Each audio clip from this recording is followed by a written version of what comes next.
Good morning, and welcome to Dominican University. For those of you who don't know, I'm Joseph Fink, and I'm the president of the university, and it's my privilege to welcome you here today. I want you to notice, by the way, that we're surrounded with our students and trustees. Commencement is tomorrow, and the two commencements, one tomorrow, one the day after.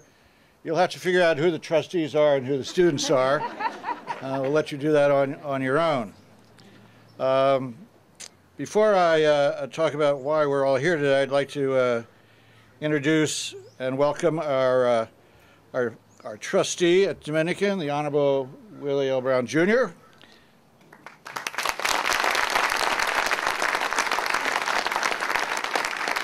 The Mayor of San Rafael, the Honorable Al Borro.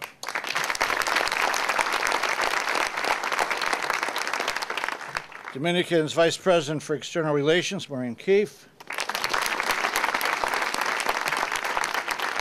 And Julia Cordy, who on Saturday will receive her bachelor's degree in political science. Hi, Susan. I also want to say hello to Susan Adams, who's our supervisor, who's here in the audience. Hi, Susan. Is Carrie Mazzoni here? I don't want to get in trouble.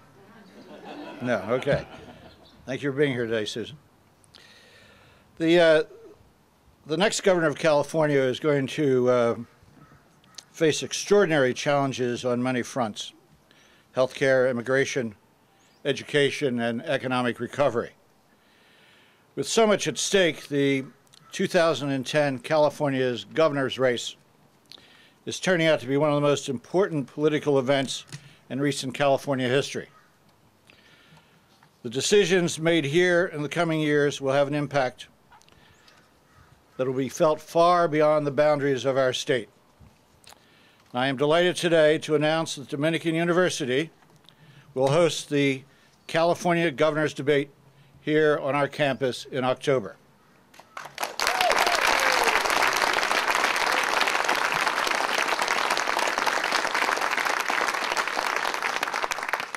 As we prepare for a new leader, Californians are looking for information.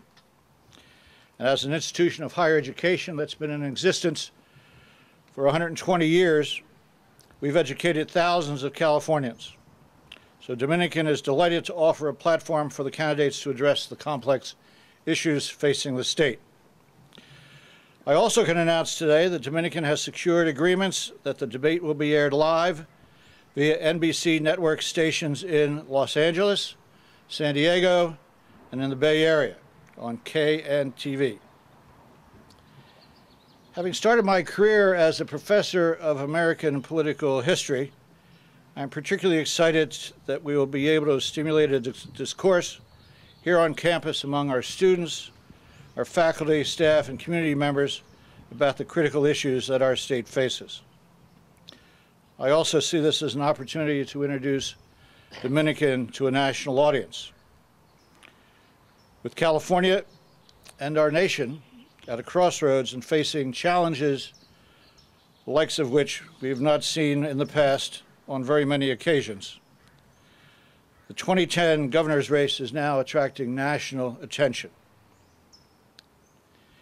In 1988, when I became president of Dominican, when we had 600 students as opposed to between 2,000 and 3,000 students, I made a pledge to develop and grow this institution in a way that would reflect the diversity of California. Today, Dominican University has approximately 2,500 or 2,600 students, undergraduates, graduates, and those who are here taking credits, non-credit courses. They're doing so in more than 40 programs of study. This weekend, between 400 and 500 students will graduate from Dominican. Almost half of those undergraduate students receiving their degrees on Saturday are from ethnically diverse backgrounds. More than 1/4 of these students are the first in their generation of their families to receive degrees. The degrees they'll be receiving are relevant to the critical needs of our state. We are preparing students to work in biotech and clean tech industries, We offer degree programs focused on sustainability and corporate social responsibility. We are forming partnerships with a score of institutions throughout the world in order to prepare our students for careers in a global economy. And we are introducing programs preparing non-traditional age students for career changes. Most important, though, we are making a quality education accessible to all. While the California state-supported universities are being forced to lay off staff and cut back on academic offerings because of budget cuts, Dominican is hiring faculty and staff and expanding its academic programs. As a result, we're doing an outstanding job of educating and supporting the state's students. We have increased our student financial aid and designated an array of academic and personal support programs that will ensure that medium and low-income students not only enter this university, but will complete their degrees.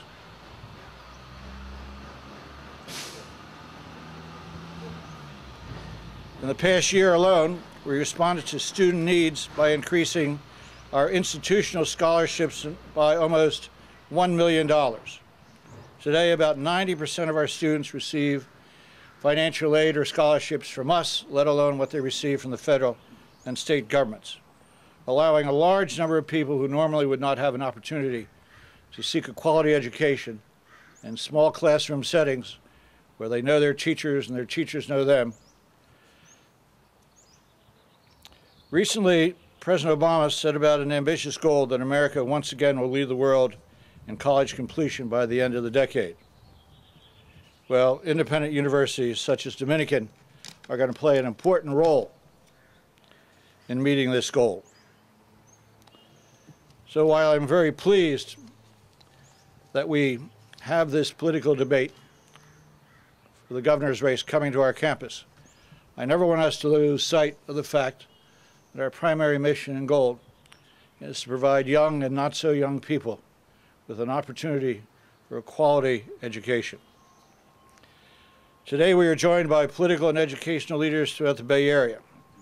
We look forward to welcoming all of you back to campus in the coming months, not just for the debate, but for the lectures and events and activities that are focused around the governor's debate. Thank you for being here today, and now please let me welcome to the podium one of our trustees, the Honorable Willie Brown. Willie.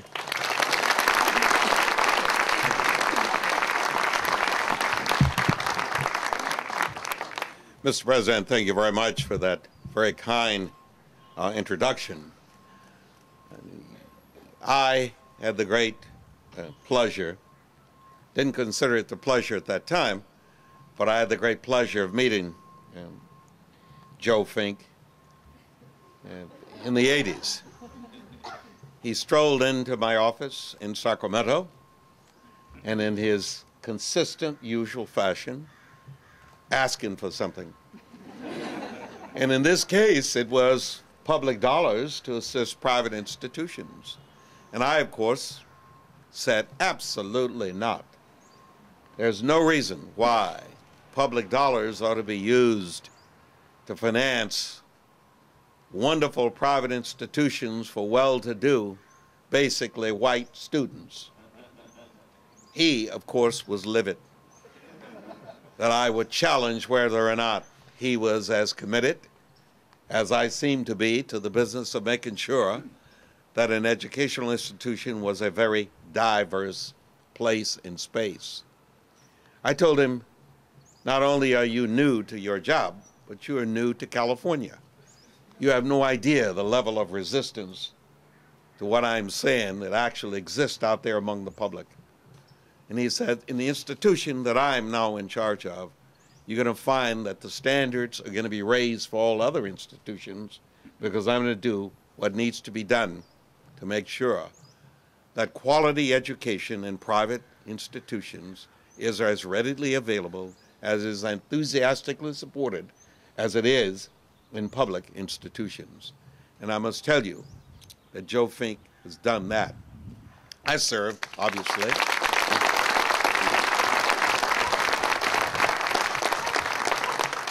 I served for 15 years on the State College Board of Trustees, as Joe said when he introduced me a few nights ago, where there are 23 campuses and 350,000 students. I served as a regent of the University of California for 15 years, where there are some 10 or 11 campuses with about, oh, I don't know, 100,000 or so students. I also, Joe, had a great interest in what happens in the community colleges with their more than 100 campuses and their more than 1 million students, all on the public side. I had not had the great pleasure until Joe absolutely convinced me, and he is incredibly persuasive. He first extracted money out of me. And then he said, now that you seem to want to be generous, how about some of your time? And my time would be coming on to the board as a member of the Board of Trustees. He invited me right here in this building and fed me some very bad food. But I still became convinced that it was okay to do this. And then over the years, in my capacity as both a friend and an associate and ultimately a trustee, we've talked about many things that should happen on this campus to continuously make Joe's vision a permanent part of this delivery system, whether I'm a trustee or whether Joe is in fact the president. And he has clearly succeeded in doing that. When you think in terms of the people that have come to this campus under various circumstances, Nancy Pelosi was here, not before she became Speaker, but when she became Speaker. I said to Nancy, so you're going to go over? And she said, I don't really have a choice. I've got to put it on my calendar. That's a pretty important person to be coming to this campus, doing what she did when she came here. And that process has repeated itself over and over again. Now we're at the pinnacle of the success of attracting people to come to this campus, because when this debate takes place, and it will be in October, it will be exactly the time when the polls are beginning to cement themselves and when the trends are probably not reversible. It will be the time when the candidates will be in desperation trying to defy description and get themselves rewrited to go in a direction of success in the job that they're pursuing. In this case, it will be my cousin, Jerry.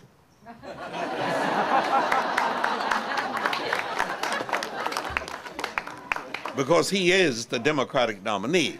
That will be confirmed on the 8th of June. And then, of course, there are two wannabes, Meg Whitman and Steve Porsener. One of the two of them will be the person who will be contesting Jerry Brown. And it doesn't matter which one. Jerry is frankly looking forward to coming to the campus. And when I called to advise him in his operation, he said it's consistent with what he's been demanding, and that is a debate every day, if he could get it, in order to demonstrate the quality of his leadership. The other two have the same response and the same attitude. They too want the opportunity. And I would tell you, this is going to be election central in October, and I suspect it will be the last of the debates that will take place, probably the most decisive of the debates, and hopefully the most watched of the debates. And of course, I'm still making application to be the moderator. I'm very objective, and you got to know that'll never happen because nobody believes that I'm ever objective. But I am just delighted that we at this university and Joe as president and the trustees have been able to afford the opportunity for our technical types to help put this together and to make it a reality. And the Dominican University of California is going to be, as I said, election central, October 2010. And out of that debate, I suspect will come the next governor of the state of California, who will have a better understanding of why private and public institutions ought to be treated equally, as I didn't have until I became associated with Joe.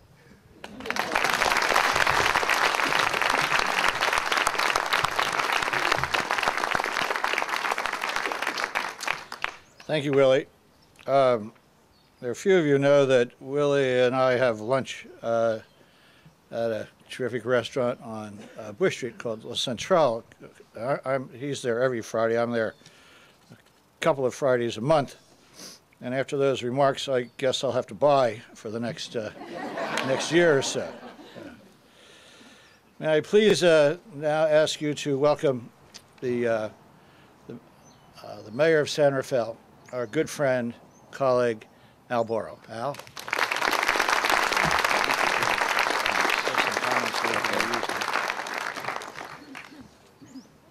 Well, it's still that afternoon, so good morning, ladies and gentlemen. Thank you all for being here, and it's a very proud day for not only Dominican University, but the city of San Rafael, because the Dominican University is one of our greatest assets in this community. And I'm very close to Dominican primarily because I live about a 5-minute walk from here and have for the last 40 years.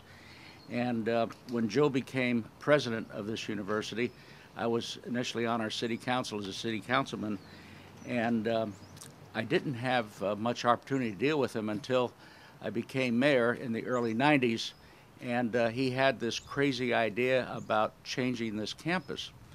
And I think a lot of you know that in Marin County, change is something that comes slowly, and it takes time, and Joe wasn't quite ready for that, and he had some great ideas. He wanted to build a recreational center, he wanted to build housing, and he wanted to build a new science building, all in this complex. And the neighborhood obviously was a little concerned and somewhat upset. Our city attorney at the time lived across the street from one of the buildings. He recused himself so he could oppose it, and the battle began. And it came out quite well. In fact, I'll just cut to the chase and tell you that Joe and his trustees, the neighbors, to their credit, got together. They worked things out. They put a group of people together to work closely with the university. And the night that we had the final hearing before our council, the place was packed. And we heard from the consultants. We heard the final environmental impact report. We had all the information we needed to go forward. And I opened up the hearing for public comment, and no one spoke.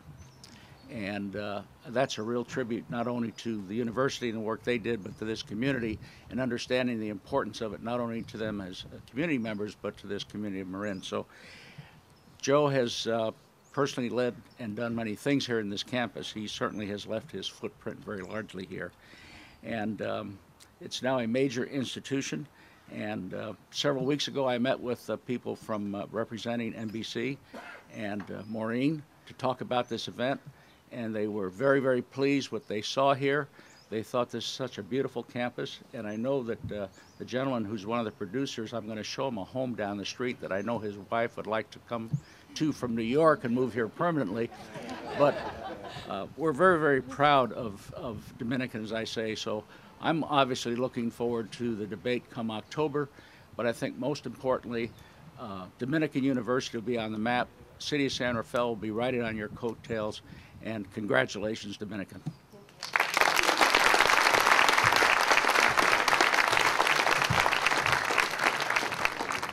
Ladies and gentlemen, now the motivating force behind this whole project, Maureen Keefe. Maureen?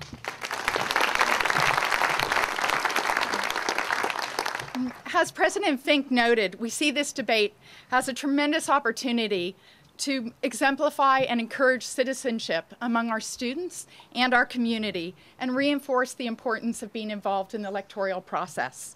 In the run-up to the election, we will hold a series of events throughout the state focused on student and community participation in the upcoming election. Before I outline some of the plans for the community participation, let me tell you some details about the debate itself. As we await the outcome of the June primary, only 3 weeks away, planning is already underway for how Dominican will host the governor's debate. We are in contact with several of the campaigns, and we fully expect the candidates to participate. The program will feature a one-moderator debate format, and invitations will be extended to all candidates who meet the qualifications. The 60-minute debate will be staged to a live audience in Angelico Hall that we stand in front of, a site for many years that has hosted high-profile cultural and politically focused events. As I mentioned, we are planning events designed to stimulate student and community participation in the political process. Among these will be community-based watch parties throughout the state. Local officials, civic leaders, high school students, and business members will be invited to attend these watch parties, many of which will be hosted by Dominican alumni and friends and family. Student-led presentations to both campus and community groups, including the high school students in the area, of the key policy issues central to this year's election will be held. Debate watch focus groups involving our undergraduate and graduate students will be held.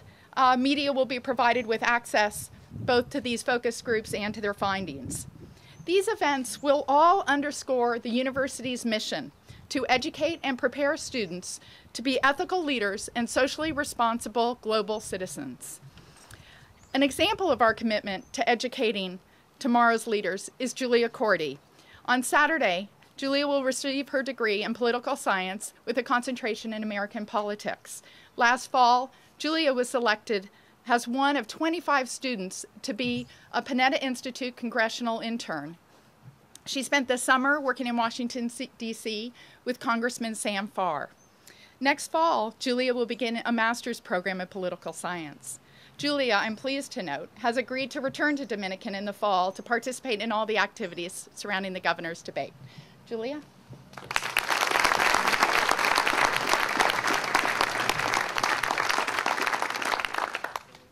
Thank you, Maureen.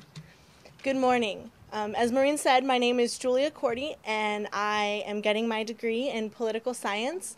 My concentration and true passion in life has always been and will always be American politics.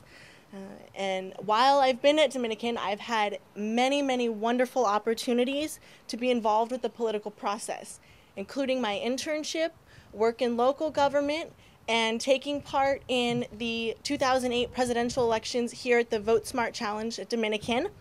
And although I will be graduating, I will be back. My department has recruited me for many things, including helping with focus groups and student involvement for the debate in October, as well as some possible guest speaking in American government courses. And I was incredibly honored to be asked to return to Dominican as an alumni to help with these events. And this faculty passion and enthusiasm is really what helps make Dominican the incredible academic institution that it is for students. So on behalf of the entire student body at Dominican University, I would just like to close by saying that we are incredibly honored and very excited about hosting the debate, and we look forward to being involved in the political process. Congratulations to the class of 2010. Go Penguins!